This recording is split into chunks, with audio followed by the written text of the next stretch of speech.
حقیقت توکل چی هست که فرق بین توکل و تواکل بفهمید. یکی توکل است، یکی چی است؟ توکل. این حال کسایی که مسلکی هستن، عقیده را درست میفهمن، فرق بین این دو اصطلاح را میفهمن. حالا بسیاری وقتا مثلا تو از فرمول آب گپ میزنی، یک کس دیگه از سودیم برات گپ میزنه، تو برش میگه برادر تو سودیم که تو آب گپ نگو، سودیم دیگه فرمول خود داره یا بس خود دیگه داره، تو یوری چرا کدی زیاد آوردی؟ مس H2O گپ میزنم، تو از کربن دی اکساید گپ میزنی. اینا توکل دیگه چیز است. توکل در عقیده اگه هم اینمات اصطلاحات خود داره.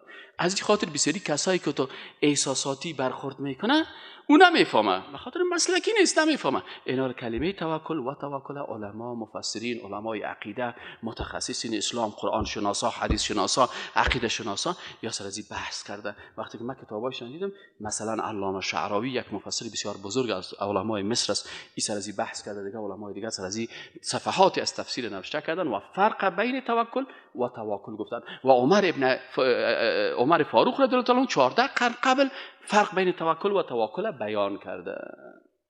پس توکل چیست و توکل چیست؟ توکل این است که انسان اسباب دنیایی را بگیره و به الله توکل بکنه.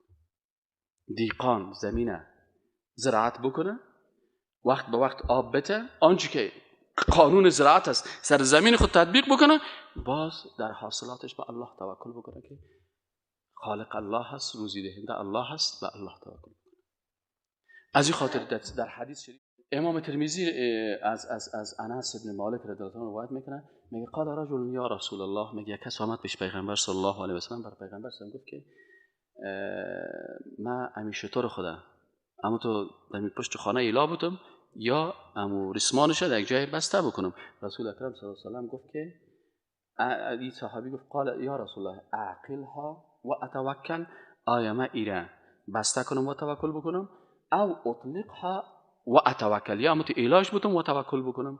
قال رسول الله صلی الله علیه و سلم اعقلها و توکل، شطور بسته کو و به الله چی کو؟ بسته بکن، بسته بکن. یکی دیگه میگه عمر فاروق رضی الله عنه در بعد از وقت نماز نبود، رفت در مسجد که یک چند نفر شیشتا آمد. عمر رضی الله عنه گفت شما چی میکنین؟ حالا وقت نماز پیشین است، نزدیک است، نزد شام، چی میکنین اینجا کلتان شین ساعت 2 بجه روز؟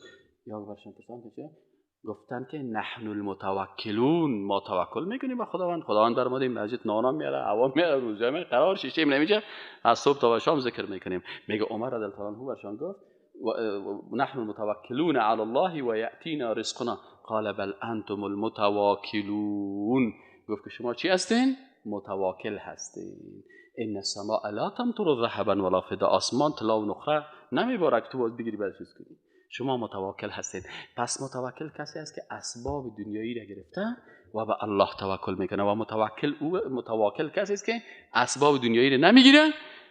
از این خاطر علامه شعراوی در تفسیر خود قصه بسیار خوبش گفته بود، گفت که این مردمایی که متواکل هستند دروغگوی هستند. گفت مثلا قرار شیشه برش بخی برو کار کن، میگه کار نمیکنه.